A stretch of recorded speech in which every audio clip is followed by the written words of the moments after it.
بسم الله الرحمن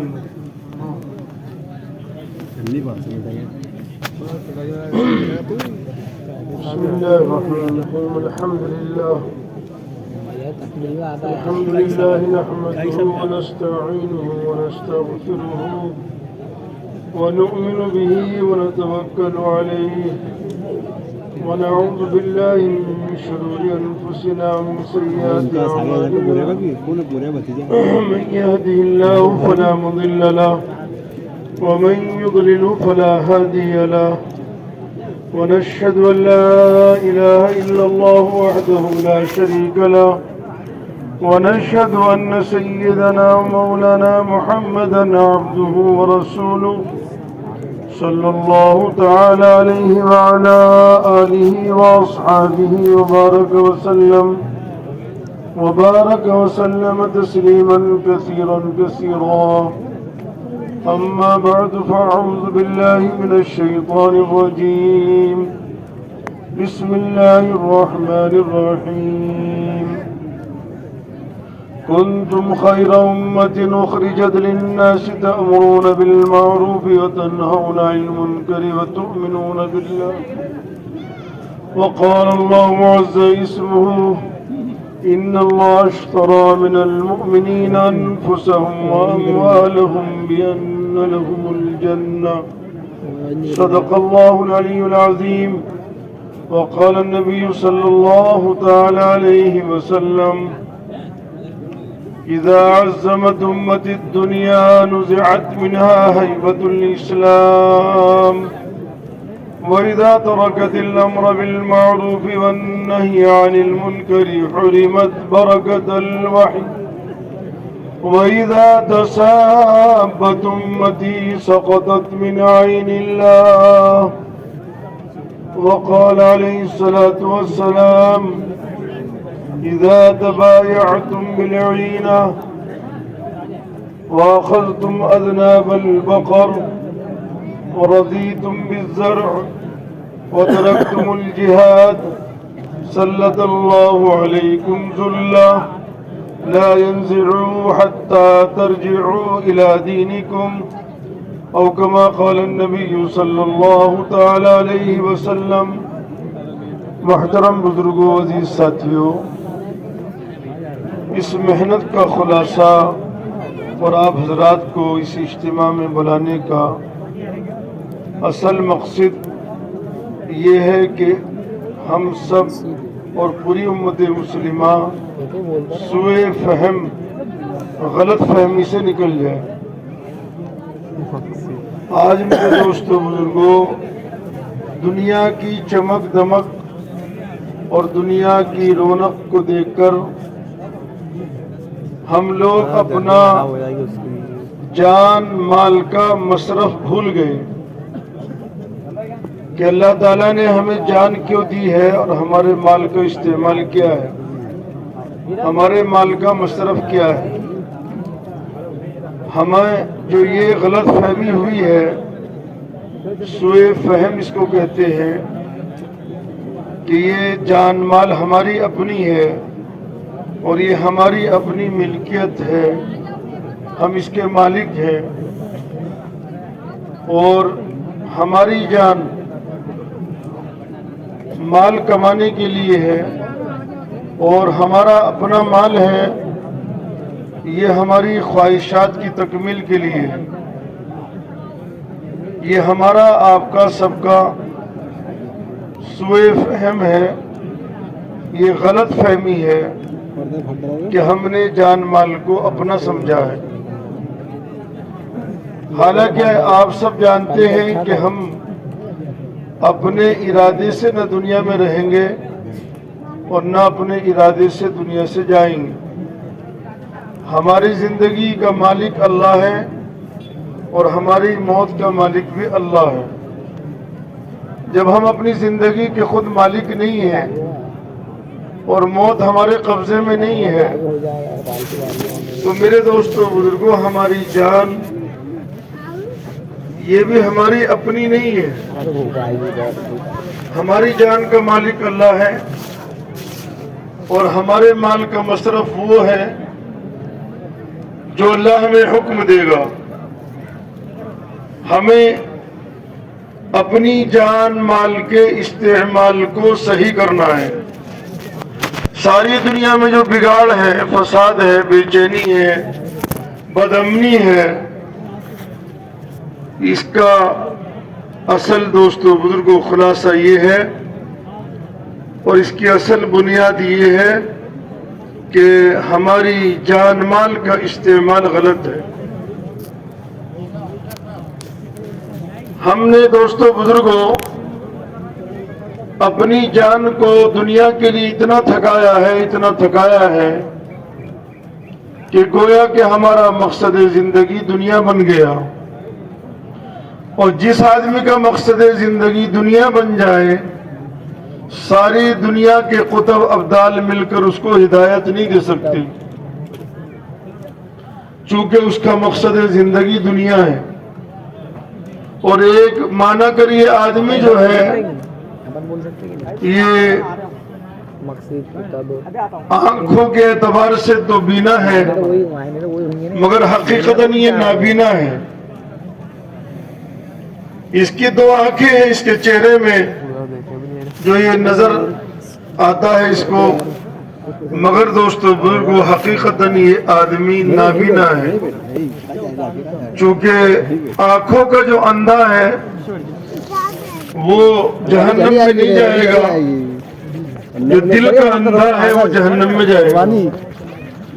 اسی کو قرآن پاک نے بیان فرمایا کہ انہا لا تعمل ابصار ولكن تعمل قلوب التي في الصدور، کہ آنکھیں اندھی نہیں ہوتی ہیں بلکہ دل اندھے ہو جاتے ہیں جو سینوں میں ہیں. میرے دوستو بزرگوں، دلوں کے اندھے وہ قیامت کے دن یہ تمنا کریں گے کہ کاش ہم انسان نہ ہوتے، ہم جانور ہوتے. اور قیامت کے دن جو دلوں کے اندھے ہیں یہ کہیں گے کہ ہم تو دنیا میں بینا تھے، دیکھتے تھے، اب ہم نابینا بن گئے.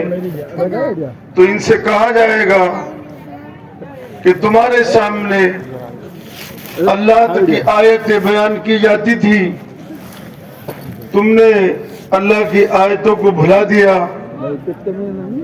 جب تم نے اللہ کی آیتوں کو بھلا دیا تو آج ہم نے قیامت کے میدان میں تمہیں بھلا دیا اور ایسے لوگوں کو ہم نے اندھا اٹھایا. كذلك اليوم تنسى قد نسيتها قد أتتك آياتنا فنسيتها وكذلك اليوم تنسى، کہ میری آیتیں آتی تھی تمہارے سامنے، تم نے میری آیتوں کو بھلا دیا تھا، آج ہم نے بھی تمہیں بھلا دیا. کہ اے اللہ میں دنیا میں بینا تھا، مجھے نظر آتا تھا، آج میں قیامت کے میدان میں نابینا بن گیا. اس کی وجہ کیا ہے؟ تو اللہ کی طرف سے جواب ملے گا.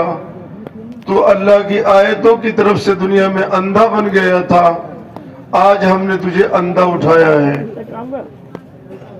تو یہ آنکھوں کا نابینا نہیں ہے. آنکھوں کی بینائی کا چلا جانا یہ نقصان دہ نہیں ہے. نقصان دہ یہ ہے دوستو کہ ہمارے دل اندھے ہو جائیں.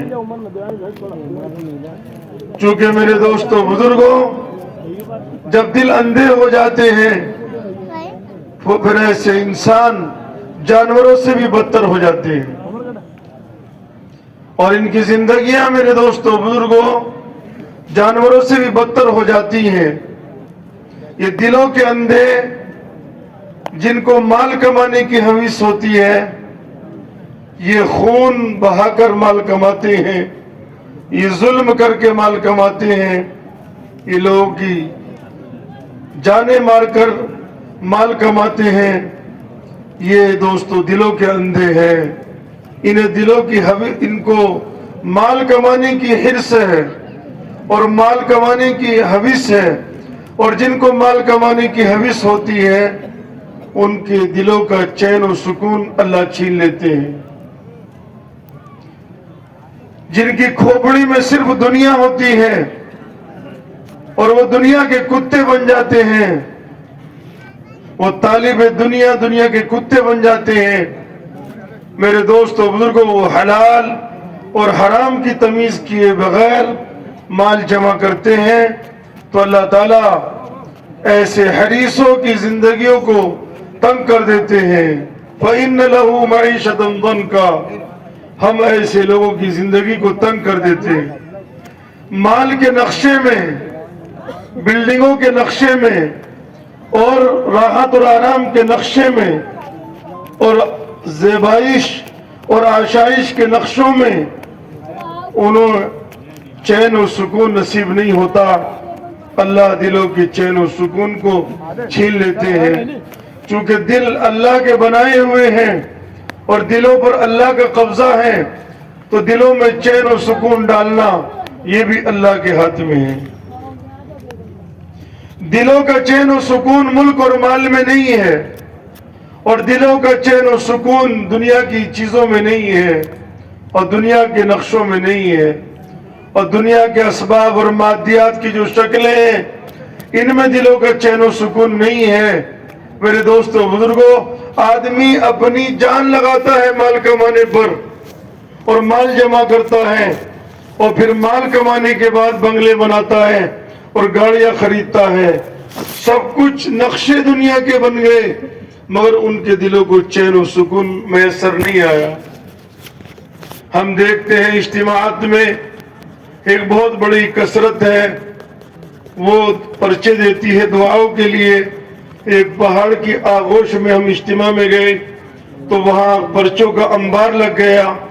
میں نے جو پرچے پڑھے تو ان میں سب میں یہ بات تھی کہ میرے سامنے یہ پریشانی ہے، میری بیٹی جوان ہے، رشتہ نہیں ہے، میری دکان ہے کروڑوں کی ہے اور اس کے یہ مسائل ہیں، دنیا کے مسئلوں میں اٹکے پڑے ہیں اور دنیا کی دلدل میں پھنسے ہوئے ہیں۔ بظاہر مارکیٹیں کھلی ہوئی ہے، بظاہر بازاروں کی رونق نظر آتی ہے، بظاہر گلی کوچوں میں انسان چلتے پھرتے نظر آتے ہیں، مگر بے چین ہیں، ان کے دلوں کو چین و سکون نہیں ہے۔ جو آخرت کے اعتبار سے اندھے ہو جائیں گے اور اللہ کے حکموں کو پامال کریں گے، پسے پشت ڈالیں گے، اللہ ان کی دلوں کا چین و سکون چھین لیں گے۔ جو جتنا اللہ سے غافل ہوگا اتنا ہی پریشان حال ہوگا، دکھی ہوگا، اس کے دل کو چین و سکون نہیں ملے گا۔ اللہ تعالیٰ نے فرمایا ہم ان کے دلوں کو تنگ کر دیں گے، معیشت ضنکا، اور ہم ان کی زندگیوں میں تنگی لے آئیں گے۔ اس میں دوستو بزرگوں ہمیں غور کرنا ہے کہ یہ پریشانی اور یہ حالات کیوں ہیں۔ اگر ہم کسی چوراہے پر کھڑے ہوں اور کسی سے معلوم کریں کہ بھئی تو کہاں جا رہا ہے، کہ میں پریشان ہوں، میں اپنی پریشانی دور کرنے جا رہا ہوں، شام کو جب وہ آئے اس سے پوچھیں آپ کہ بھئی آپ کی پریشانی دور ہو گئی، کہ مولانا صاحب وہ پریشانی تو دور ہو گئی مگر اس سے ایک اور بڑی پریشانی کھڑی ہو گئی۔ میرے دوستو بزرگوں، یہ انسانیت پریشانی کے سمندر میں غوطہ لگا رہی ہے۔ آج یورپ، امریکہ، مشرق اور مغرب سارے کے سارے ان کے باشندے پریشان حال ہیں۔ پریشانیوں کا حل حکومتوں کے پاس نہیں ہے، پریشانیوں کا حل چیزوں میں نہیں ہے، پریشانیوں کا حل پیسوں میں نہیں ہے، پریشانیوں کا حل حضور پاک صلی اللہ تعالی علیہ وسلم کی دعوت میں ہے، حضور پاک علیہ السلام کی سنت میں ہے، اور حضور پاک علیہ السلام کی شریعت میں پریشانیوں کا حل ہے۔ جب آپ صلی اللہ علیہ وسلم دنیا میں تشریف لائے تو عرب کی زمین میرے دوستو بزرگوں پریشانیوں کی آماج گاہ تھی، اور عرب کے باشندے ان کی زندگیاں اجڑی ہوئی تھی، مگر اللہ کے نبی صلی اللہ علیہ وسلم نے جب دعوت چلائی اور انسانیت کا سبق سکھایا، آپ صلی اللہ علیہ وسلم کی تعلیمات کی برکت سے عربوں کی زندگی میں نکھار آیا اور عربوں کی زندگی نمونہ بن گئی اور صحابہ مانند ستاروں کے بن گئے۔ میرے صحابہ کن نجوم مانند ستاروں کے ہیں، ان کی زندگی قابل اقتداء ہے، وہ ہمارے پیروکار ہیں، ہم جن کے پیچھے بھی چلیں گے ہم کامیاب ہو جائیں گے۔ میرے دوستو، حضور پاک علیہ السلام والی زندگی اور صحابہ والی زندگی سے ہٹ کر جتنا ہم زندگی گزاریں گے ہم پریشانیوں کو دعوت دیں گے، ہم پریشانیوں سے نکل نہیں سکتے۔ اللہ کے نبی صلی اللہ علیہ وسلم نے صحابہ کرام کو جینے کا اور مرنے کا طریقہ سکھایا اور بیاہ شادی کا بھی طریقہ سکھایا اور جان اور مال کے استعمال کا مصرف بتلایا کہ تمہاری جان کیوں ہے اور تمہارا مال کا مصرف کیا ہے۔ دوستو بزرگوں، آج ہم اس غلط فہمی میں ہیں، ہمارے یہاں ہر چیز کے کھانے ہیں مگر ہمارے پاس دین کا کوئی کھانا نہیں ہے۔ ہماری جان مال کمانے پر لگی ہوئی ہے دن رات اور ہمارا مال خواہشات کو پورا کرنے پر لگا ہوا ہے۔ ایک مکان تھا، اسے توڑ کر دوسرا مکان بنایا۔ ہمیں یہ معلوم ہونا چاہیے کہ قیامت کے دن ہمیں حساب دینا ہے۔ ہماری ضرورت کے لیے یہ مکان کافی تھا، ہم نے اسے توڑ کر دوسرا مکان بنایا۔ اب اس کا جو خرچہ ہے، سب سے بدترین کمائی وہ ہے جو تعمیرات میں لگائی جائے، سب سے بدترین مال وہ ہے جو تعمیرات پر خرچ ہو۔ اللہ کو قیامت کے میدان میں ہمیں حساب دینا ہے کہ ہم نے پرانی تعمیر توڑ کر نئی تعمیر کیوں کی۔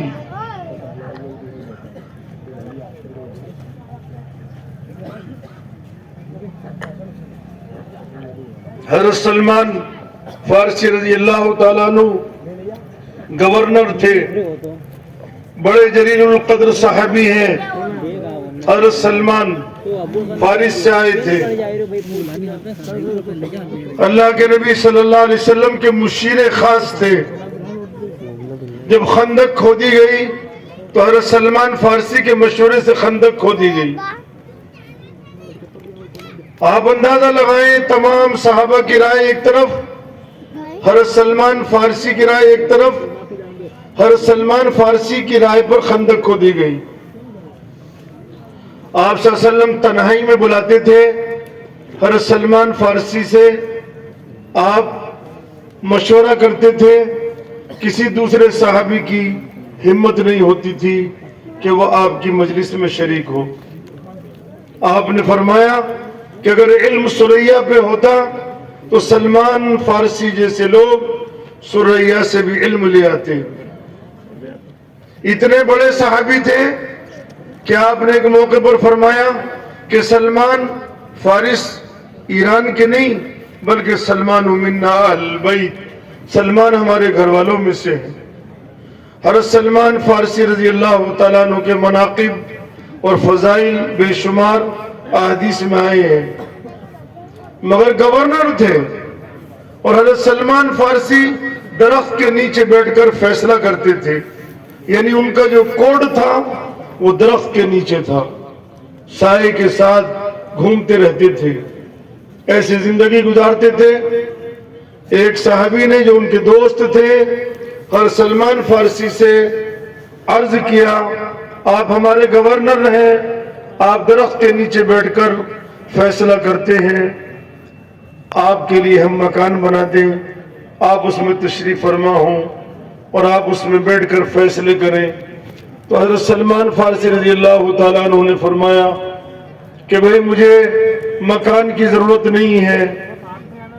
تو ان صحابی نے کہا کہ حضرت حذیفہ ان کا نام تھا کہ ہم آپ کے لیے ایسا مکان بنائیں گے کہ جب آپ کھڑے ہوں گے تو آپ کا مکان چھت سے اڑ جائے گا، آپ کا سر چھت سے اڑ جائے گا۔